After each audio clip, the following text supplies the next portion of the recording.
Mr. Frappier. Okay, then good afternoon, Mr. President, members of the Commission. For the record, my name is Jerry Frappier. I'm the Director General of the Directorate of Power Reactor Regulations. I'd like to thank you for the opportunity to present the risk-informed assessment of CANDU safety issues as a technical briefing. With me today are Dr. David Newland, Director General of the Directorate of Assessment and Analysis, and Dr. Doug Miller, Lead Technical Advisor for the Directorate of Major Project Management and Regulatory Improvements. We also have numerous technical personnel that are available to provide details. And as you mentioned, the licensees are here, including New Brunswick Power, who you mentioned OPG and Bruce, but New Brunswick Power is also here. Sorry about that. And so today's presentation will provide some background on the CANDU safety issues, discuss a bit how we did the categorization since last we spoke to the Commission on these items, our approach to managing the CANDU safety issues, the current status of them, and then some conclusions.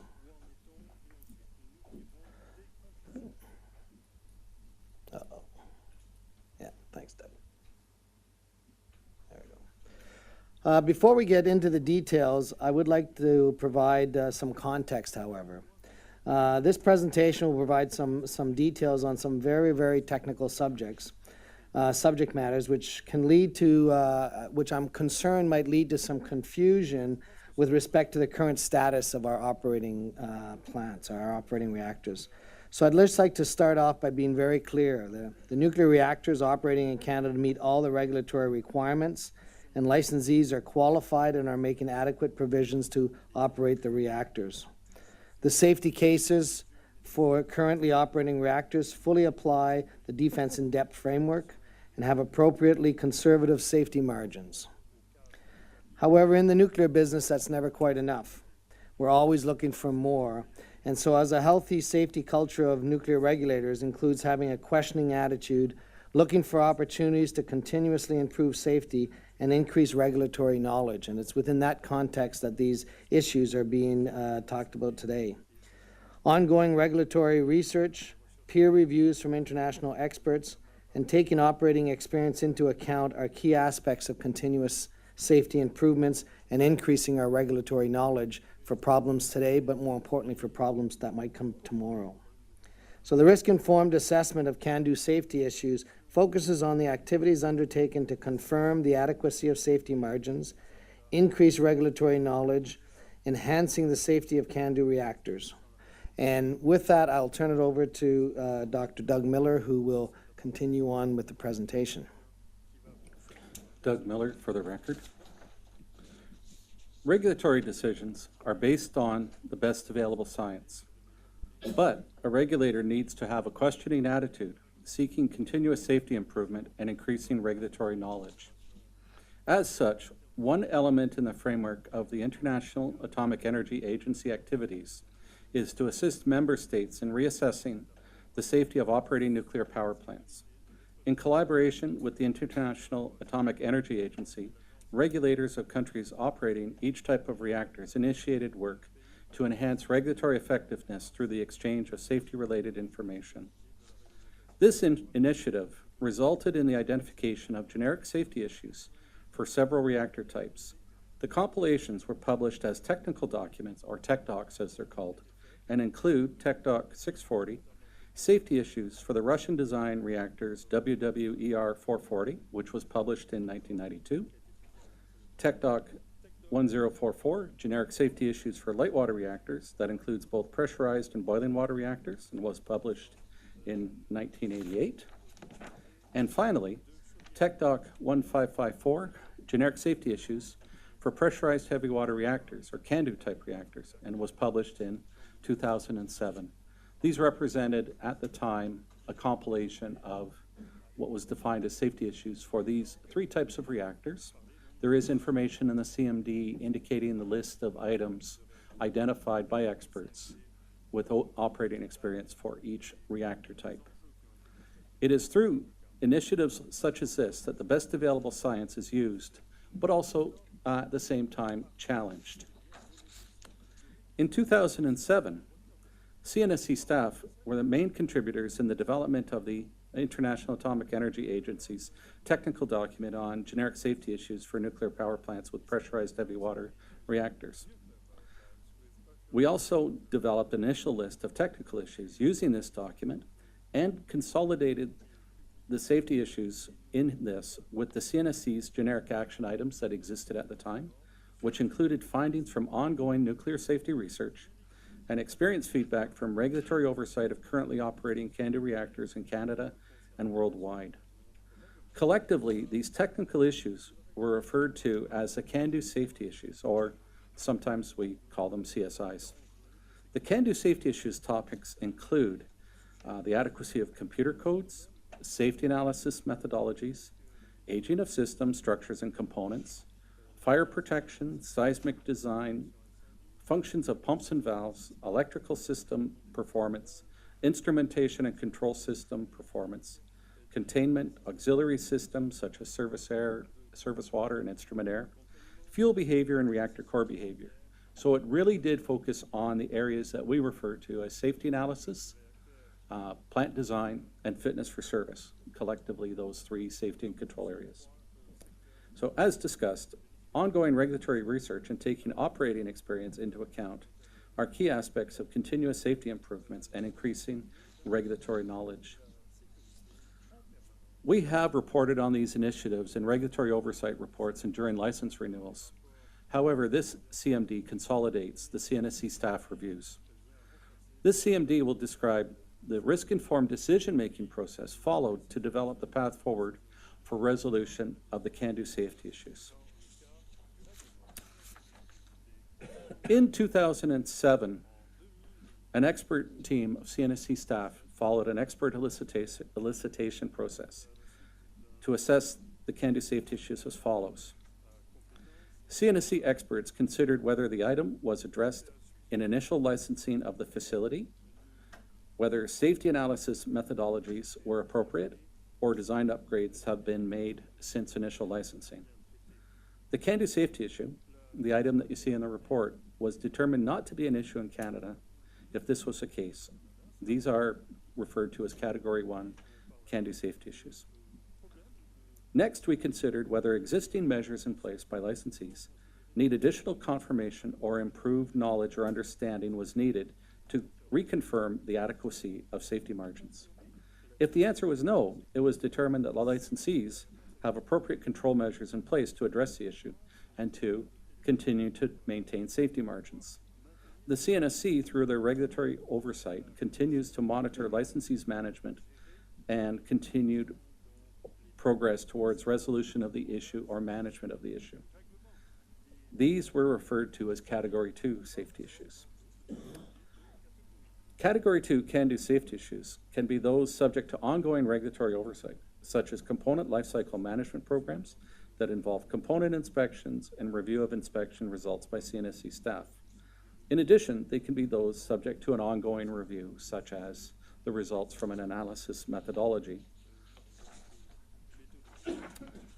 An issue was categorized as a Category 3 CANDU safety issue if further experiments, research, and/or analysis are required to improve knowledge and understanding of the issue or to confirm the adequacy of the safety margins. In this case, the CNSC's risk-informed decision-making process was applied to develop the path forward, or as we say, the risk control measure for issue resolution. The CNSC reconfirms the adequacy of safety margins and monitors licensees' management of the issue to ensure its timely and effective resolution.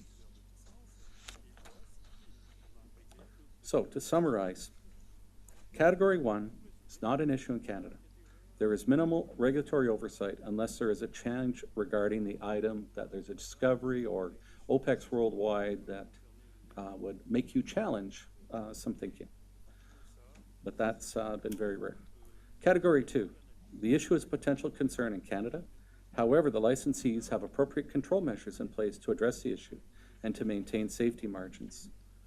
The CNSC continues to monitor licensees' management and progress towards the issue. For Category 3, the issue is a concern in Canada. However, the licensees have control measures in place to maintain safety margins but further experiments and/or analysis are required to improve knowledge and understanding of the issue and to reconfirm the adequacy of safety margins. The CNSC evaluates the reconfirmation of safety margins and continues to monitor licensees' management of the issue to ensure its timely and effective resolution. Essentially, Category 3 items require more focused regulatory oversight. An example of a Category 1 CANDU safety issue is as follows. One of them was systematic internal flooding assessment, including backflow through floor drains. So if there is an inadvertent spill, could a backflow impact on safety systems? Direct flooding from liquid releases as well as backflow flooding of safety systems through drains is a potential problem with implications that are broad in nature. In Canada, a systematic assessment of internal flooding is a licensing prerequisite. It had to be done from day one. For example, calculation for reactor building flooding was done to show that the flooding sources in the reactor building do not affect safety functions needed to control the reactor. An example of a Category 2 is steam generator tube integrity.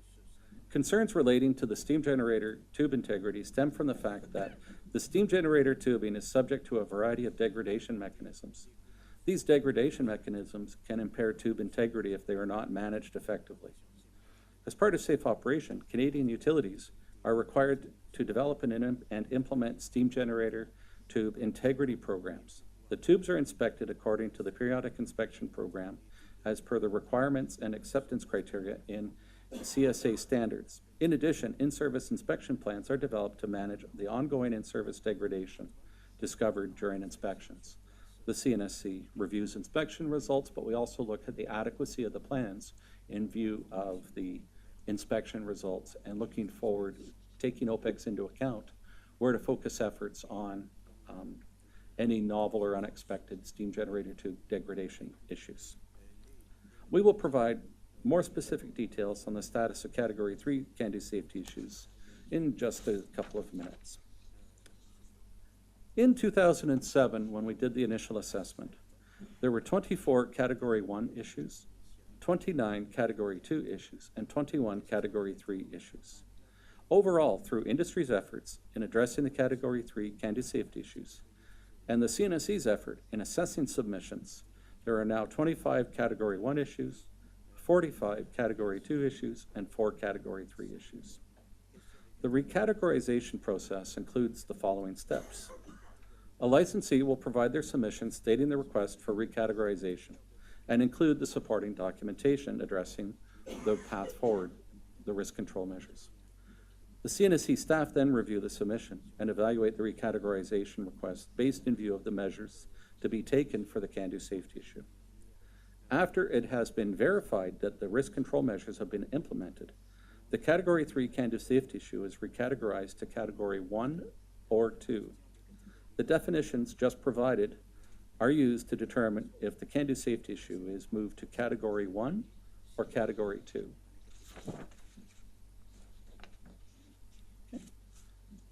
From 2007 through 2009, the CNSC applied its risk-informed decision-making process to review and document the status of the Category 3 CANDU safety issues, determine the risk significance of the Category 3 CANDU safety issue, and develop the path forward for the resolution. As mentioned, these are the risk control measures. Risk control measures could include changes to the design, modifying operational practices, and improvements to the knowledge base, for example, through carrying out experiments and research, or carrying out further, more detailed analyses. The risk assessment that was developed in a 2009 report was reviewed by CNSC management, questioned, challenged, and revised according to our management system processes. And then the CNSC staff engaged with industry to develop the risk control measures for resolution of the Category 3 CANDU safety issues. It is important to note that following the risk assessment, there were no items that required immediate attention by the licensees. The final report was published in 2009 and was made available to the public. We have presented this work in an International Atomic Energy Agency meeting on good practices in heavy water reactor operation, also to the CANDU senior regulators, and was also documented in the 2010 report to the Convention on Nuclear Safety. As discussed, through application of the risk-informed decision-making process, there are 4 remaining Category 3 CANDU safety issues. I will now turn the presentation over to Dr. David Newland.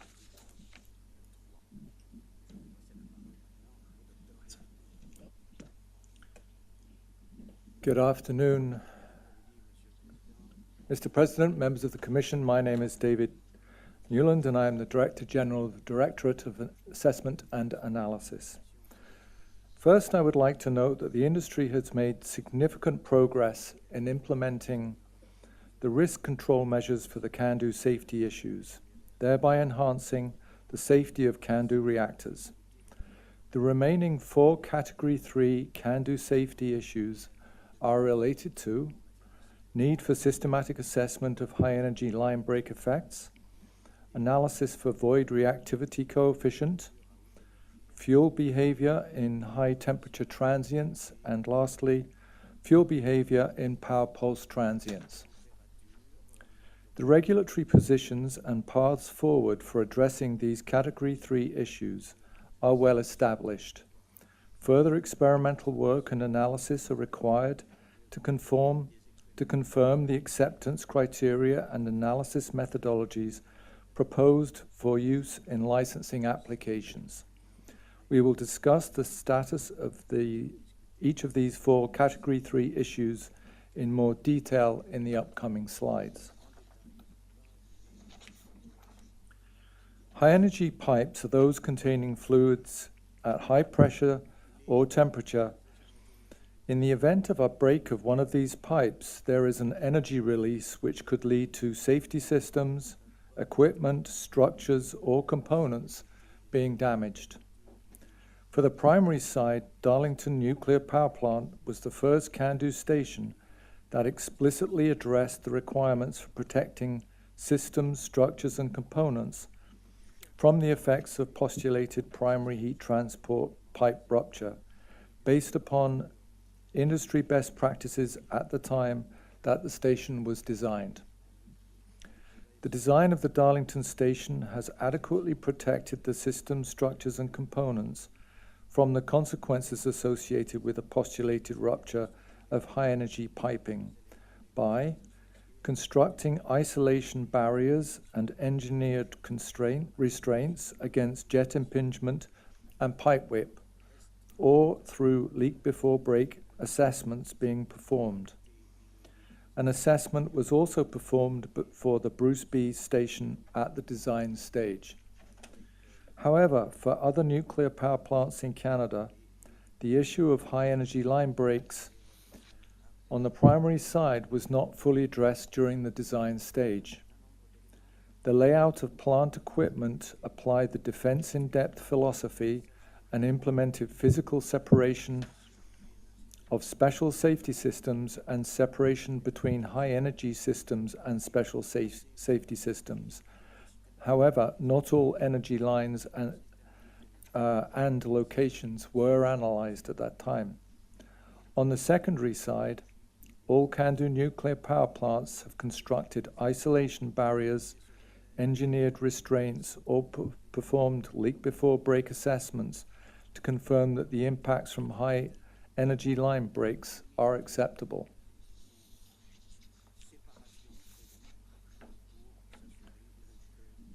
So for the path forward, licensees must complete a systematic review of high-energy piping breaks inside containment, assess the consequential damage associated with the postulated failure, and identify potential design improvements if necessary.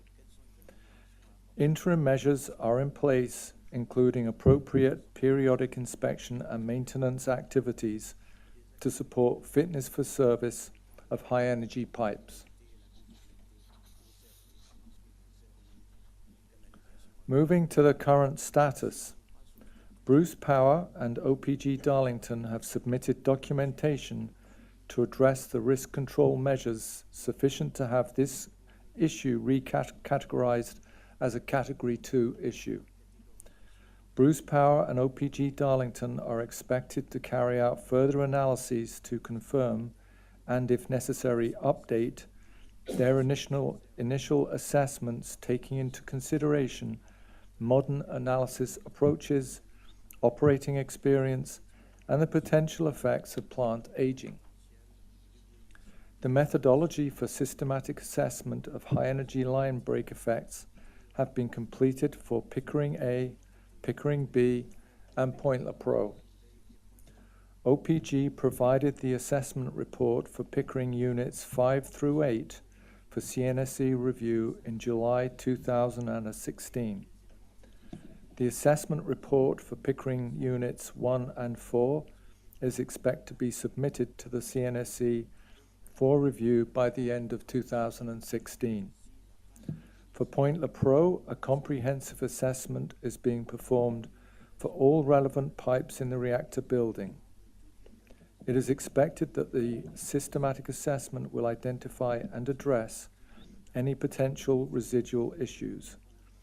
The final assessment report is expected to be submitted in September 2016, and this issue is expected to be reclassified to Category 2 by the end of 2016. Recategorization will be based on the outcome of CNSC review of licensees' research outcomes.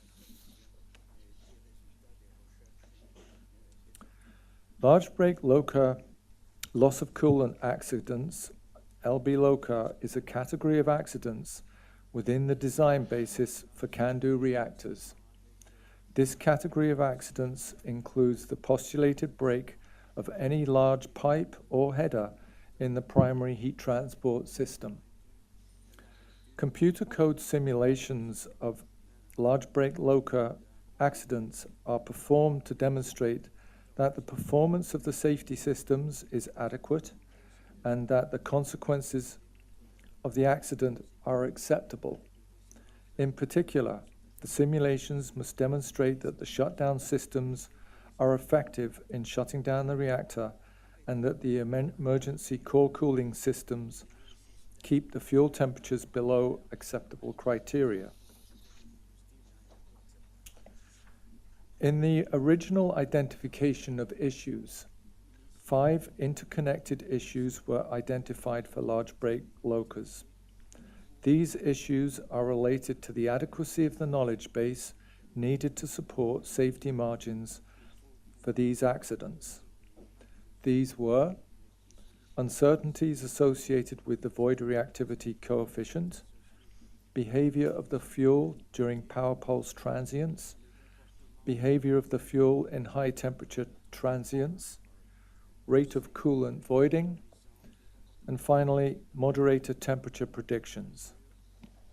For the latter two, the experimental knowledge base has been expanded over recent years so that these two issues could be recategorized to Category 2. This represents good progress in addressing the issues pertaining to large break loss of coolant accidents. We will now describe each of the 3 remaining Category 3 issues. Before describing each of the issues, it is worth spending a little time outlining the sequence of events during a large break loss of coolant accident. When the postulated break of the primary heat transport system occurs, the coolant pressure rapidly drops and the coolant boils, turning to steam. This is referred to as voiding. Because of the positive void reactivity coefficient, this increase in voiding results in an increase in power. This so-called power pulse is terminated very quickly, within a few seconds, by the automatic action of the 2 shutdown systems. As more coolant flows out of the heat transport system and the pressure drops further, the fuel heats up, and this is subsequently cooled by the action of the automated emergency core cooling system. Over the longer term, the emergency core cooling system keeps the fuel cool until the event can be finally terminated.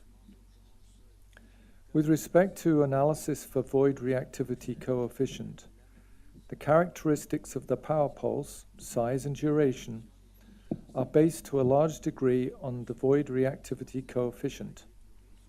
It is important that the analyses use an appropriate value for this coefficient in the predictions of the power pulse and in the assessment of the adequacy of the shutdown systems. This parameter has been subject to multiple research and development findings, which have reduced the calculated safety margins for large break loss of coolant accidents. In addition, due to a limited number of experimental data, there is uncertainty with respect to the true value of this parameter. Over the years, as these findings have come about, defense in depth and design and operational enhancements have been implemented to provide adequate safety margins. Such measures include operational constraints and power deratings. Regarding fuel behavior in power pulse transients, as previously described, during a large break Loca, there is a rapid power increase, the power pulse, which results in energy being deposited into the fuel. The behavior of the fuel under such conditions is determined by a combination of experimental data and complex analytical models. There is a limited set of experimental data of CANDU fuel behavior under power pulse conditions, and therefore it is difficult to fully validate computer code predictions at these higher energies. As described previously, defense in depth and design and operational enhancements have been implemented to ensure that the safety margins are adequate, given this uncertainty in the experimental database. With regards to fuel behavior in high temperature transients, a large break Loca results in a mismatch between the heat generation rate in the fuel and the heat removal by the coolant, such that the fuel temperature rises. If the fuel bundle temperature becomes excessive, fuel bundle deformation could occur. Such changes in bundle geometry need to be better understood. Once again, defense in depth and design and operational enhancements have been implemented to ensure that the safety margins are adequate, given this uncertainty in the experimental database. We will now turn our attention to the final risk control measures for these three Category 3 CANDU safety issues. A CNSC industry working group was convened with a mandate to better define the issues pertaining to large break Loca and to identify effective risk control measures. The main conclusion of the working group is that a composite analytical approach is a combined solution that could address all three remaining issues related to these accidents. The composite analytical approach involves analytical refinements aimed at providing a more representative assessment of the consequences of this event, taking into account pipe breaks, reactor physics, and fuel behavior. With improved knowledge of uncertainties, improved methodologies, and the implementation of modern standards, this approach is expected to confirm the adequacy of existing design provisions and safety margins. Specifically, this approach will be demonstrating that the probability of a large break loss of coolant accident is very low, such that the appropriate analysis methodology could be used to assess the accident consequences, and demonstrating the adequacy of safety margins for large break loss of coolant accidents through the use of realistic assumptions for pipe failure probability and break opening times.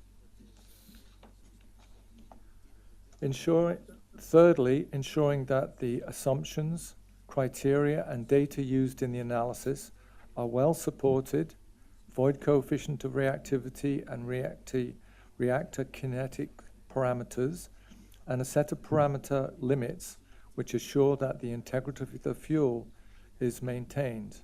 And finally, demonstrating the effectiveness of the two shutdown systems and the emergency core cooling system through use of appropriate acceptance criteria in the analysis of these accidents.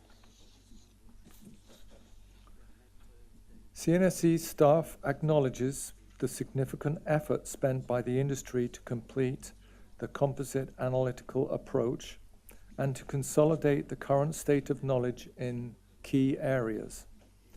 The pilot project demonstrated that this approach is a viable solution to realistically predict safety margins for large break loss of coolant accidents.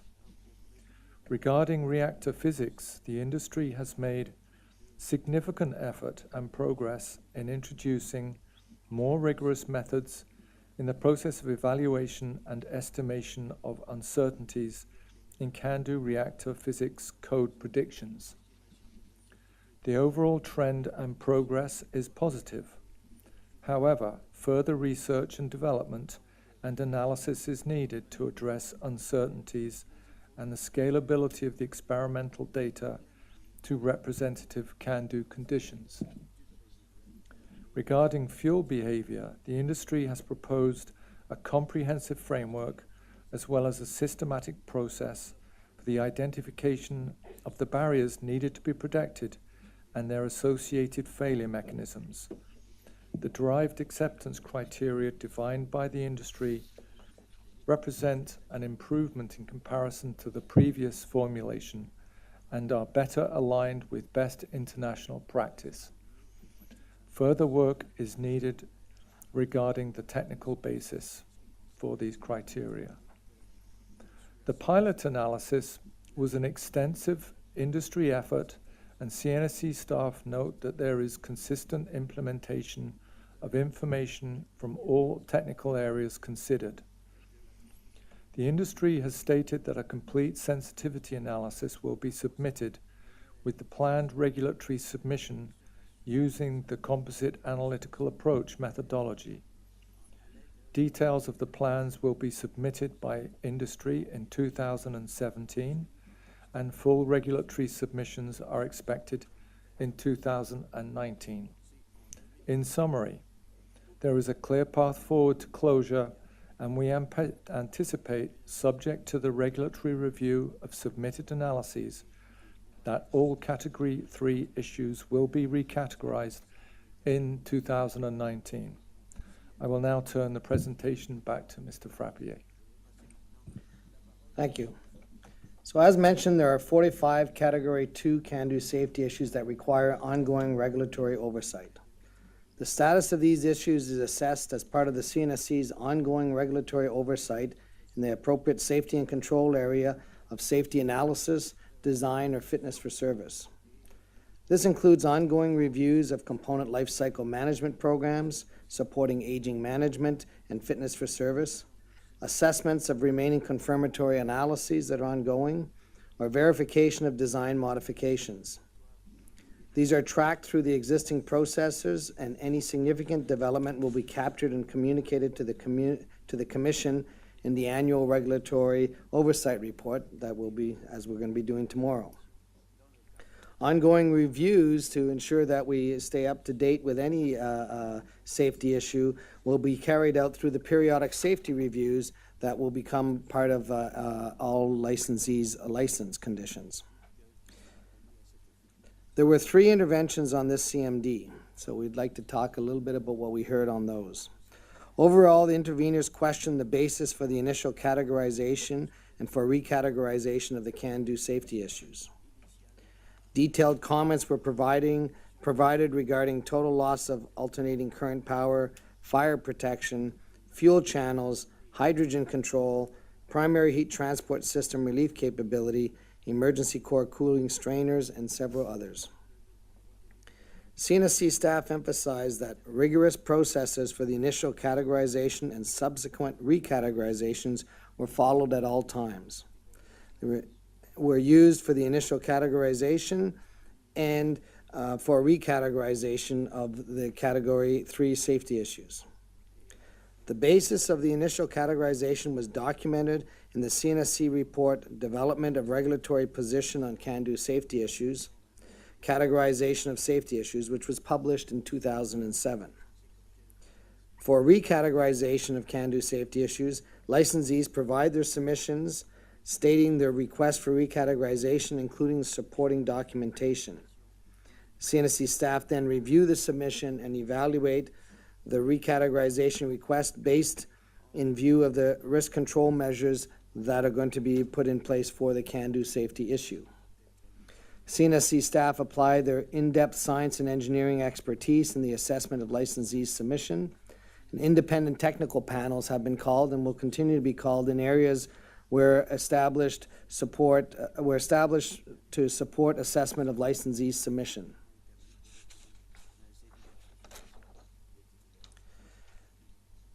So in conclusion, safety analysis and design have always been conservative, and all reactor types have ongoing research activities worldwide. Periodically, it is useful to review the information from research and operating experience and pull them together into the safety issues or safety areas for more consideration. We have consolidated the safety issues in the IEA Tech Doc on generic safety issues for nuclear power plants with pressurized heavy water reactors that Doug talked about earlier, with the CNSC's own generic action items that included findings from ongoing nuclear safety research and experience feedback from regulatory oversight or currently operating reactors in Canada and worldwide.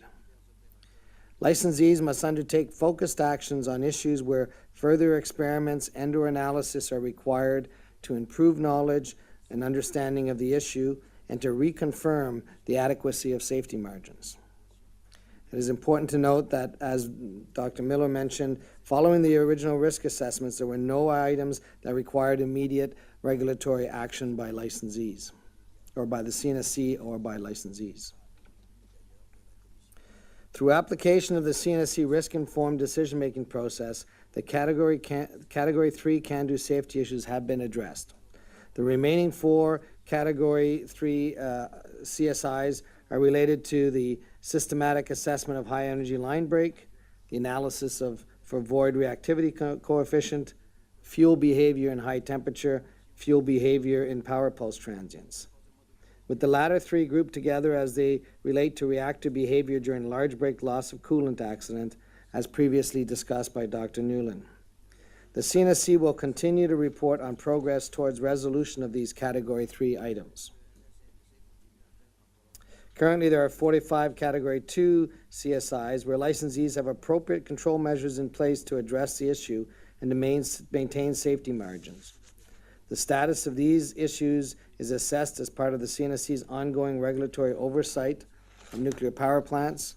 And going forward, we will identify and establish the path forward for safety concerns through the periodic safety review process carried out in accordance with the CNSC regulatory document on periodic safety reviews.